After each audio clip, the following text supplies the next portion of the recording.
The final day of the Rooster Road Trip found us taking a slight detour to see the Kessler Game Production Area located in the Glacial Lakes region of northeast South Dakota.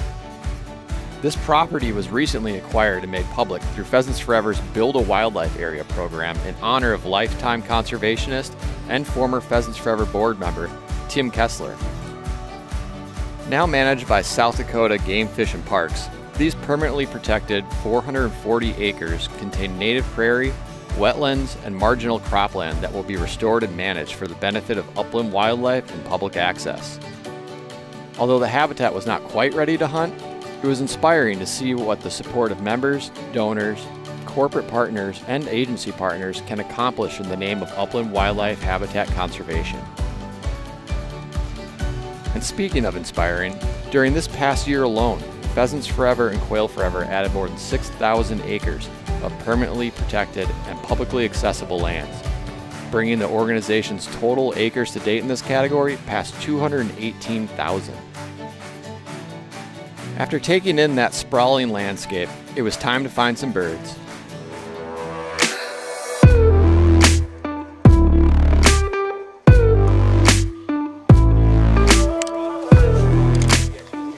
Joining us today was soil health and habitat specialist Ben Lardy, and we quickly found ourselves walking a South Dakota CREP property that was enrolled as a perpetual easement and within the Wetland Reserve Program.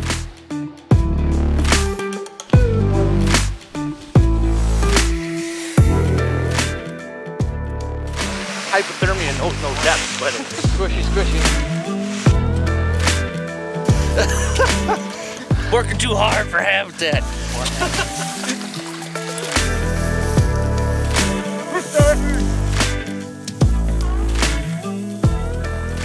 After getting our feet wet pushing a healthy amount of grass and cattails, this property eventually produced a large flush of pheasants, and we were able to connect on one beautiful rooster that held tight on the edge of a cattail slough. That one's going down! Yeah, the brown brush and then the green tree right there. We hit one of the roosters, but it sailed to the other side, so we're gonna let this group kind of walk this edge of grass right up against the cattails where all the birds were sitting, and see if we can find that bird we knocked down and sailed over the water. And you stomp around where you think a bird went down. You sort of screw up the scent for the dog. We're gonna try to let the dogs work it. See if they can pick up on the trail and pick up the bird. 2 labs tracked it down.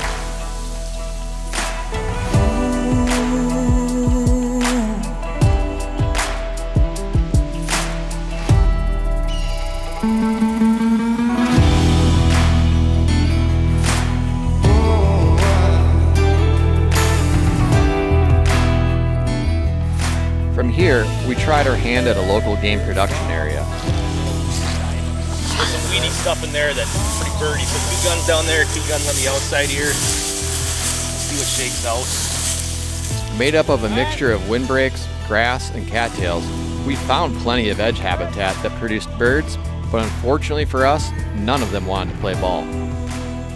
So, we left a lot of the place. Yeah, there's about 20, 30 that, for conservationists, you know, small. Yeah, get involved.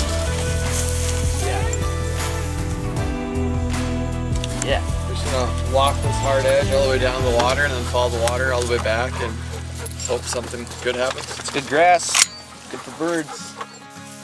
With only 1 bird in the bag so far, we followed Ben's lead and moved on to another game production area that was flanked by CREP.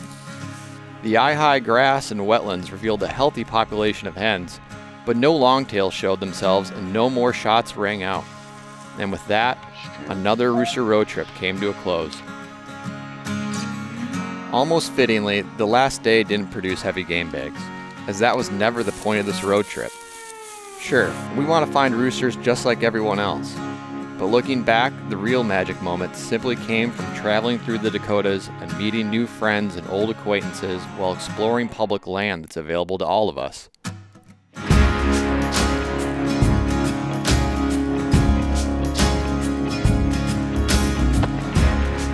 The call of the uplands isn't a siren song. It's a feeling of wanderlust that compels us to spend time with good company and better dogs in landscapes that should never be taken for granted.